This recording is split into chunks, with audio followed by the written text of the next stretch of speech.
આજ તો હવારમાં મારે ધારાબેનની ફરમાઈશ હતી કે મમ્મી મારે આજ નાસ્તો નથી કરવો, મારે તો ચા દૂધ પીવા છે, કેમ કે હું આ સેલમાંથી છોટા ભીમ વાળો કપ લઈ આવી હતી એના હાટું, તો આ કપમાં ચા દૂધ પીવાતા. તો ધારા ક્યારેક જ ચા દૂધ પીવે હો, તો એ ચા દૂધ પી લઈને પછી હું ઘરના વાસી કામ ઉપાડું.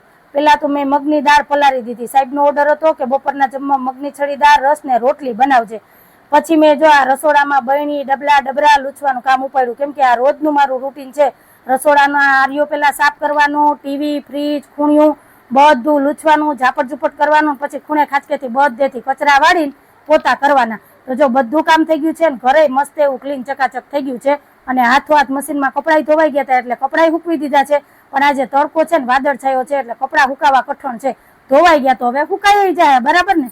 પછી હું તૈયાર થઈને મારી ફેવરેટ જગ્યાએ આવીને બેસી ગઈ. અને હું તમને કહું, મને છે ને ઘરનું સાફ સૂફ કરવી, ઘરના કામ કરવા બહુ જ ગમે. તમને ઘરની સાફ સફાઈ કરવી ગમે કે નહીં એ મને કહેજો હો.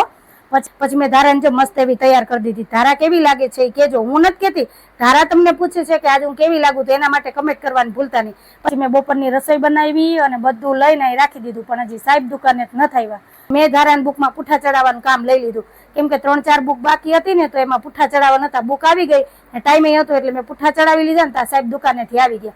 પછી અમે બધા બપોરા કરવા બેઠા, બપોરા કરીને થોડોક આરામ કર્યો ને 5 વાગે હું આ ઢગલો કપડાં લઈને બેસી ગઈ પ્રેસ કરવા, કેમ કે હમણાં ઘણા દિવસથી કપડાં પ્રેસ નહોતી કરી. તો મેં કીધું હાલો આ ટાઈમ છે ને તો કપડાં પ્રેસ કરી લઉં. તો ધારા કહે કે તું કપડાં પ્રેસ કરે ને તો હું આ બધા કપડાં હકેલી ને રાખી દઉં, એટલે તારે એટલું કામ ઓછું.